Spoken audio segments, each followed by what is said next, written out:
Merci d'être avec nous sur Al24 News au sommaire de l'actualité de ce vendredi 16 février. L'intensité des bombardements ne faiblit pas dans la bande de Gaza. En 133 jours d'agression, l'entité sioniste a fait près de 28 800 martyrs et plus de 68 500 blessés.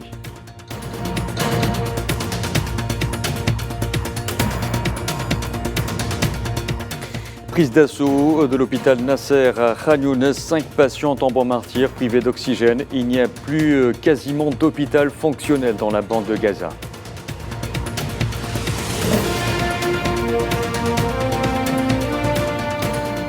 J-1 avant l'ouverture du 37e sommet des chefs d'État et de gouvernement de l'Union africaine à Addis Abeba, dans un contexte marqué par les crises politiques et sécuritaires.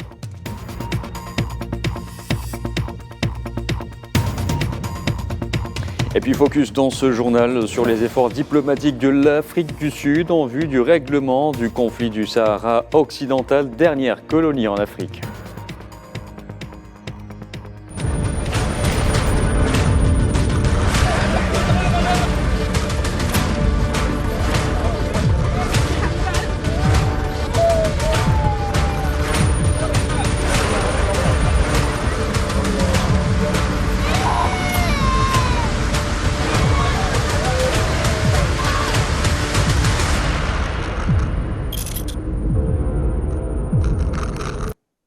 Bonsoir à tous. Au moins une dizaine de nouveaux massacres ont été commis durant les dernières 24 heures par l'entité sioniste dans la bande de Gaza, faisant 112 martyrs et près de 160 blessés.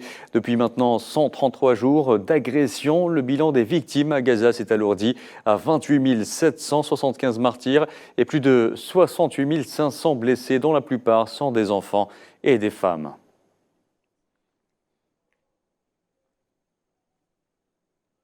Et la ville de Rafah, à l'extrême sud de la bande de Gaza, où près d'1,5 million de Palestiniens sont piégés à la frontière avec l'Égypte, vit au rythme des bombardements.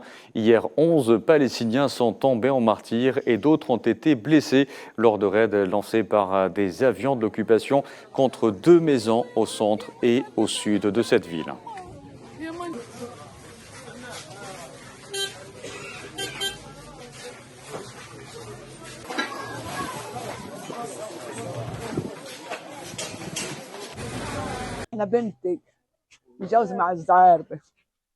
Le mari de ma fille est de la famille Zoroub.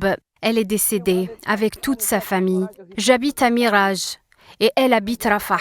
Quand j'ai appris la nouvelle, j'ai commencé à crier, demandant à mes enfants de m'emmener la voir. Mais ils m'ont dit « Où devrions-nous t'emmener la nuit? Restez ici ». Je leur ai dit de m'emmener la voir, mais ils m'ont dit qu'elle était méconnaissable. Et j'ai dit que même si c'était que sa chair, je voulais la voir. Et quand ils ne sont pas assassinés par balles ou bombardés par les blindés et avions de guerre israéliens, les Palestiniens de la bande de Gaza meurent lentement dans les hôpitaux qui pour la plupart ne fonctionnent plus. C'est le cas de l'hôpital Nasser à Khan Younes, le plus grand du sud de l'enclave palestinienne, où 5 patients privés d'oxygène suite à une panne de courant sont tombés en martyrs. Le point avec Sohila Akilal. Le plus noir des scénarios et les pires craintes sont en train de se concrétiser derrière les murs de l'hôpital Nasser. 5 patients de l'unité des soins intensifs sont décédés en raison d'une interruption de l'approvisionnement en oxygène due au siège sioniste continu de l'hôpital. Malheureusement, le bilan pourrait s'alourdir dans les heures qui viennent, vu la gravité de la situation. 2 femmes ont même été forcées à accoucher dans des conditions inhumaines, sans électricité, ni eau ni chauffage au sein même de l'hôpital. Le quasi-épuisement des réserves de carburant et le blocus sioniste menacent la vie des patients et des bébés prématurés hospitalisés à l'hôpital. Nous sommes profondément alarmés par les rapports du complexe médical Al-Nasser, selon lesquels cet hôpital est à peine fonctionnel et que l'unité orthopédique a maintenant été endommagée, ce qui réduit évidemment la capacité de fournir les soins médicaux urgents.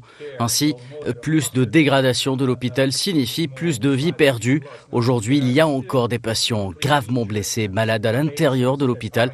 Il est urgent de livrer du carburant et d'assurer la poursuite de la fourniture des services vitaux. And to ensure the continuation of the provision of life-saving services. Les différents appels et les avertissements incessants quant à une catastrophe sanitaire imminente résultant du ciblage direct de l'hôpital de la bande de Gaza n'ont pas dissuadé l'entité sioniste de mettre à exécution ses menaces et son plan diabolique. Surtout que ce qui se passe en ce moment à l'hôpital Nasser n'est pas une première. Plusieurs hôpitaux de l'enclave palestinienne ont subi le même sort auparavant, à l'image de l'hôpital Shifa ou encore Al-Ma'madani. Plus tôt hier, les forces sionistes ont contraint l'administration du complexe médical Nasser à déplacer tous les patients, même ceux en soins intensifs, vers l'ancien bâtiment Nasser, les soumettant à des conditions difficiles et effrayantes. Et conditions similaires à l'hôpital Kemal Adwan de Beit Lahia, au nord de la bande de Gaza, où plusieurs enfants sont également tombés en martyrs à cause de la sécheresse et de la malnutrition due au manque de nourriture donc, et à la propagation de maladies et d'épidémies.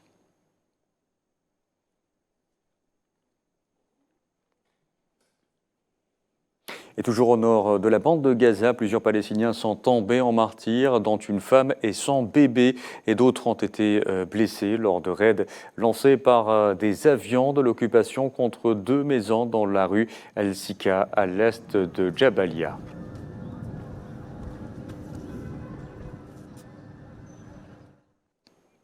Par ailleurs, au moins 3 Palestiniens sont tombés en martyrs et d'autres ont été blessés après qu'un véhicule et un groupe de citoyens ont été pris pour cible dans la ville de Gaza.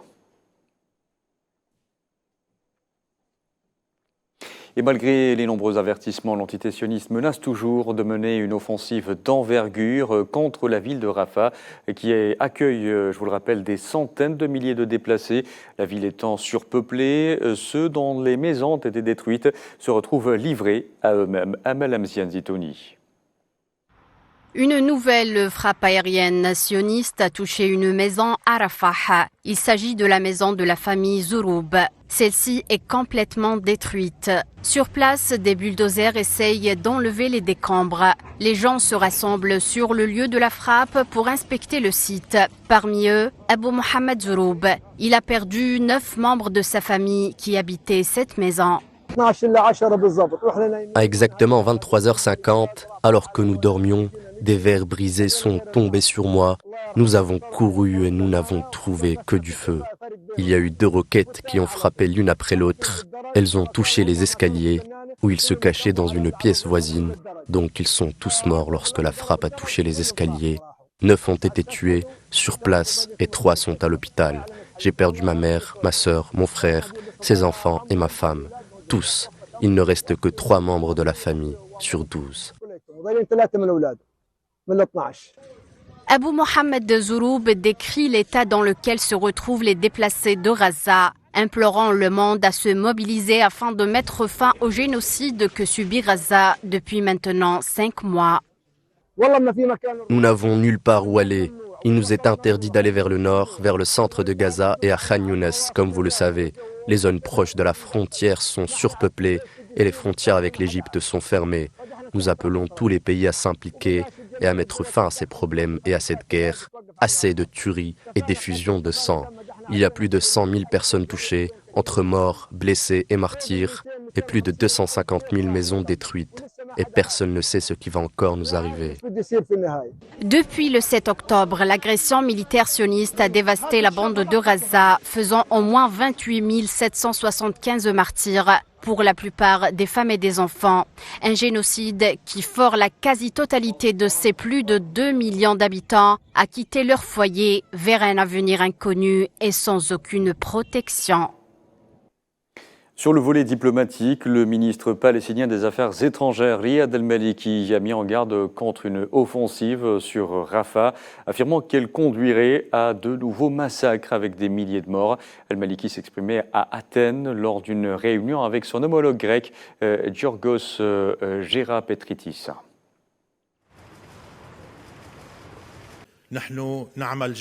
Nous travaillons dur pour empêcher une invasion de la ville de Rafah par l'armée israélienne. Nous avons longuement discuté de la manière de travailler bilatéralement et collectivement au sein de l'Union européenne, des États arabes et de la communauté internationale afin d'empêcher l'invasion de la ville de Rafah, car celle-ci entraînera de nouveaux massacres avec de nombreux morts par milliers. Et pour Washington, une opération majeure sur Rafah serait un désastre sans un plan crédible. C'est ce qu'a affirmé le porte-parole de la Maison-Blanche pour la sécurité nationale, John Kirby, après que les dirigeants du Canada, de l'Australie et de la Nouvelle-Zélande ont appelé à un cessez-le-feu humanitaire immédiat à Gaza.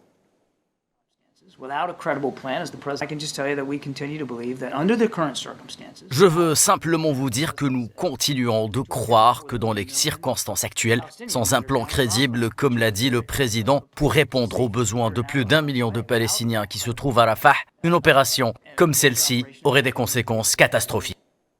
Et dans sa folie destructrice, l'entité sioniste a délibérément occasionné d'importants dégâts à l'un des centres de santé de l'Agence des Nations Unies pour les réfugiés palestiniens, l'UNRWA, à Gaza, selon des images diffusées par cette même agence.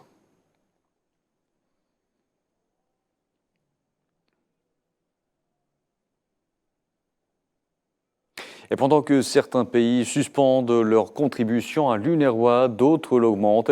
À l'exemple du Brésil, dont le président Luiz Inácio Lula da Silva a annoncé depuis le Caire que son gouvernement apporterait une nouvelle contribution à l'agence onusienne.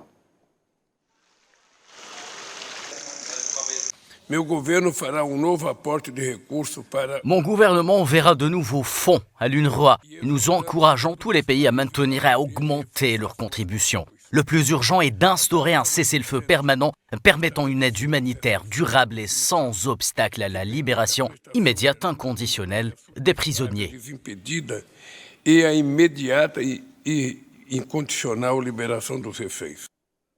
En Cisjordanie occupée cette fois, seulement 25 000 fidèles ont pu accomplir la prière du vendredi dans l'enceinte de la mosquée Al-Aqsa à Al-Quds occupée en raison des restrictions imposées par les forces de l'occupation qui ont battu et torturé plusieurs citoyens palestiniens qui se dirigeaient vers la mosquée sainte.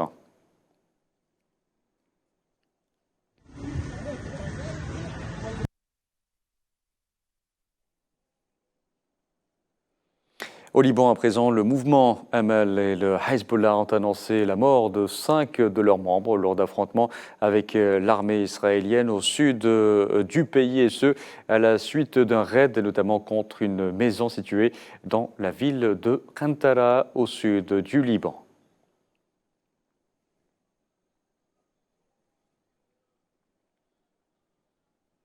Dans l'actualité également de ce vendredi, lutte antiterroriste, le représentant permanent de l'Algérie auprès des Nations Unies à New York, Ammar Benjama, a appelé à une coopération mondiale pour vaincre les organisations terroristes, mettant l'accent sur la nécessité de s'attaquer aux causes profondes pour lutter efficacement contre ce fléau. C'était lors d'une réunion du Conseil de sécurité sur les menaces contre la paix et la sécurité internationale résultant d'actes de terrorisme.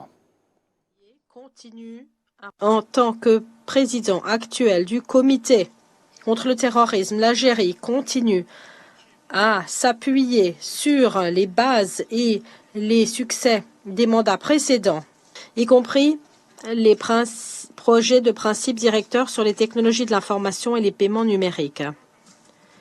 D'autre part, nous faisons les champions d'actions ciblant toute source de financement, y compris des rançons, et les liens entre terrorisme et crimes transnational organisés, en particulier le trafic de stupéfiants. Et enfin, nous comptons soutenir activement le renforcement des capacités en matière de lutte contre le terrorisme pour les pays vulnérables, et nous poursuivrons nos efforts en vue de mettre en œuvre la stratégie mondiale contre le terrorisme des Nations Unies.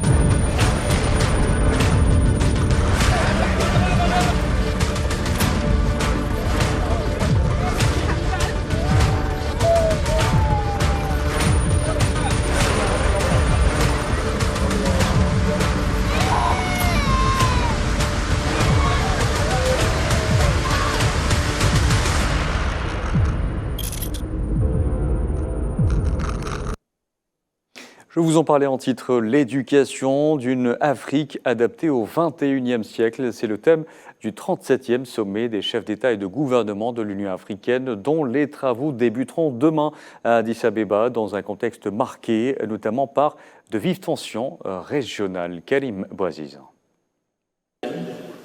C'est vers Addis Abeba que les regards des Africains sont tournés depuis le 14 février en cours. Et pour cause, les travaux du 37e sommet des chefs d'État et dirigeants des pays membres de l'Union africaine se sont ouverts dans un contexte difficile entre crise mondiale et continentale. Un contexte qui n'échappe pas au chef de la Commission de l'Union africaine lors de son allocution d'ouverture de la 44e session ordinaire du Conseil exécutif de l'organisation. Ne cesse jour après jour d'accroître nos préoccupations, nos angoisses et notre amertume. La violence, sous ses formes les plus brutales, serait-elle en train de s'installer définitivement comme moyen unique de résolution des différends, dans une ère qui n'a cessé de se réclamer des valeurs et principes dits démocratiques? Il est paradoxal et profondément choquant que le recours à la violence aveugle soit accepté dans le silence et l'amnésie de presque toutes les grandes puissances du monde. En effet, Moussa Faki a dressé un bilan réaliste de la situation mondiale et continentale, en passant de la situation en Palestine occupée jusqu'aux divisions qui minent actuellement l'Union africaine. D'ailleurs, ces travaux ont été une nouvelle fois perturbés par une délégation diplomatique de l'entité sioniste qui tente une nouvelle fois, via ses relais au sein de l'Union, d'obtenir un siège de membre observateur. La dite délégation a été arrêtée net par le front anti-normalisation au sein de l'Union africaine. Si l'enjeu est clair aujourd'hui pour l'Union africaine, c'est-à-dire resserrer les rangs autour de projets africains dans la voie de relations internationales plus équitables et équilibrées, il reste encore à trouver des solutions à l'abcès africain. Et c'est sur ces questions que demain, les chefs d'État vont devoir répondre aux côtés de l'intégration et la zone de libre-échange et l'éducation, grand thème de ce 37e sommet de l'UA. Les dirigeants africains devront notamment se pencher sur le dossier libyen, la République démocratique du Congo ou encore le Soudan. Et évidemment, la dernière colonie africaine, le Sahara occidental, qui a connu des victoires diplomatiques importantes. Je vous en parlais également en titre. Outre la question palestinienne, Alger et Pretoria plaident ardemment la cause du Sahara occidental. Tout comme l'Algérie, l'Afrique du Sud pèse de tout son poids dans la perspective de relancer le processus politique en vue du règlement du conflit du Sahara occidental, en permettant au peuple sahraoui d'exercer son droit à l'autodétermination. Le point avec Kherdin Batage. Après avoir vaincu l'apartheid en terre de Nelson Mandela, après avoir traîné l'entité sioniste devant les tribunaux internationaux et dénoncé le génocide à Gaza, Pretoria émerge comme un soutien de poids à la cause du Sahara occidental, dernière colonie d'Afrique. Action concrète au sein de l'Union africaine, mouvement diplomatique incessant.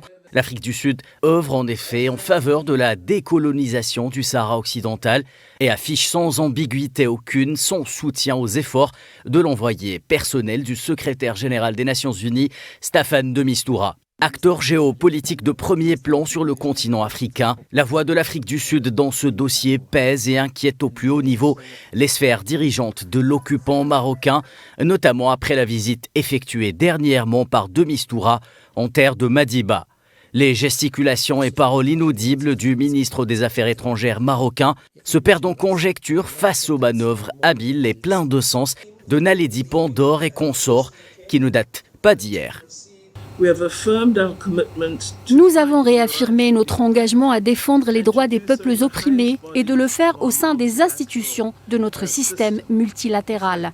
C'est pourquoi j'ai eu aujourd'hui une excellente réunion avec l'envoyé personnel des Nations Unies au Sahara occidental et au Maroc, Staffan de Mistura, dans la mesure où cela s'inscrit dans le cadre du rôle que nous voulons jouer dans la défense des causes de ceux qui continuent à subir des préjudices et des injustices. Car si l'action de Pretoria est aux antipodes du machiavélisme colonial du Marzen, il n'en demeure pas moins que la fin justifie les moyens. Il est temps pour la dernière colonie d'Afrique de recouvrer son indépendance à travers le processus onusien prévu à cet effet, le référendum d'autodétermination. Fidèles à leurs principes, cohérentes avec la marche de l'histoire, l'Afrique du Sud et l'Algérie unissent leurs efforts dans le cadre de l'Union africaine à la veille de son 37e sommet ordinaire pour tenter de faire entendre raison à un continent trop marqué par les stigmates du colonialisme pour daigner détourner l'œil plus longtemps sur les aspirations légitimes du peuple sahraoui quant à disposer lui-même de son destin. Autre dossier africain, le ministre algérien des Affaires étrangères, Ahmed Attaf, a pris part ce vendredi à Addis Abeba à une réunion ministérielle du comité ad hoc de l'Union africaine pour le Soudan du Sud, le comité des 5, dont le mandat consiste en le soutien aux parties de la crise dans ce pays. À cette occasion, Attaf a souligné la nécessité de consolider le rôle du comité et d'intensifier ses activités en soutien à la stabilité dans le Soudan du Sud. J'aimerais tout d'abord rappeler que notre commission, qui a été créée avant tout dans le but de soutenir ces pays frères à mettre en œuvre l'accord de 2018 revitalisé pour mettre un terme au conflit et jouir de la paix. Je pense que nous sommes d'accord à propos de cela. Il existe aujourd'hui un besoin supplémentaire en matière d'aide car le Soudan du Sud traverse une période cruciale et très importante de son histoire qui se traduira par l'organisation d'élections à la fin de l'année.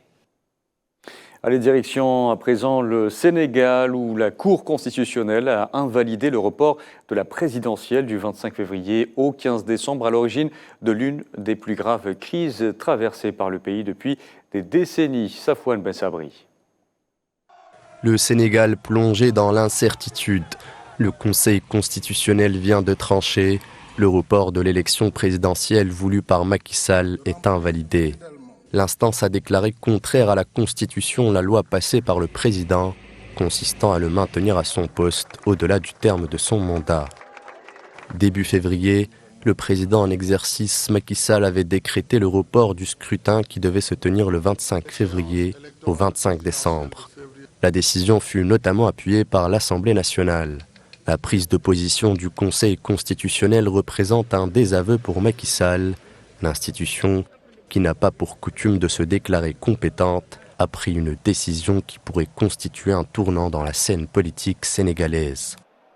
Bien qu'il abroge le décret présidentiel qui repoussait l'échéance électorale, le Conseil constitutionnel n'a pas fixé de date pour le scrutin. Face à une telle donne politique, le Sénégal plonge un peu plus dans l'incertitude, alors que plusieurs membres de l'opposition ont pourfendu la décision de Macky Sall. L'Union européenne a réagi vendredi 16 février. Elle appelle toutes les parties à respecter la décision et à mettre tout en œuvre pour organiser les élections selon la décision du Conseil, c'est-à-dire dans les meilleurs délais. La CEDEAO a fait de même, appelant au respect de la décision du Conseil constitutionnel. Et immédiatement après cette décision, le chef de l'État sénégalais Macky Sall s'est engagé à organiser la présidentielle dans les meilleurs délais. Dans l'actualité aussi, à 8 mois d'un scrutin présidentiel décisif, Joe Biden et Donald Trump s'écharpent sur les dossiers phares qui agitent la scène politique américaine. À moins d'un an des élections présidentielles américaines, Joe Biden se retrouve confronté à plusieurs dossiers sur les scènes nationales et internationales. À la demande du président américain, le Sénat a validé mardi une nouvelle aide de 95 milliards de dollars pour l'Ukraine, l'antitétionniste et Taïwan. 3 points névralgiques de la politique étrangère américaine. Une défaite dans l'un des 3 menacerait la crédibilité des États-Unis. Cependant, le projet d'aide devra être soumis à la Chambre des représentants, dominé par les soutiens de Trump, qui annonce d'ores et déjà voter contre le texte. En cas d'accession au pouvoir, Donald Trump a menacé de retirer la protection américaine aux pays membres de l'OTAN. Il y a quelques jours à peine, Trump a invité Poutine à envahir certains de nos alliés, les alliés de l'OTAN. Il a déclaré que si un allié ne dépensait pas suffisamment d'argent pour la défense, il encouragerait la Russie à, je cite, « faire ce qu'elle veut ». Pouvez-vous l'imaginer? Un ancien président des États-Unis a dit cela. Le monde entier l'a entendu. Et le pire, c'est qu'il le pense vraiment. C'est stupide, c'est honteux, c'est dangereux. Ce n'est pas américain.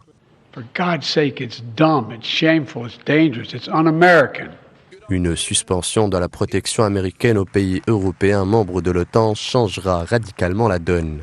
Entre Biden et Trump, ce sont deux visions qui s'affrontent, l'une atlantiste et l'autre avec pour slogan « America First », qui ne veut plus assurer le rôle de gendarme du monde.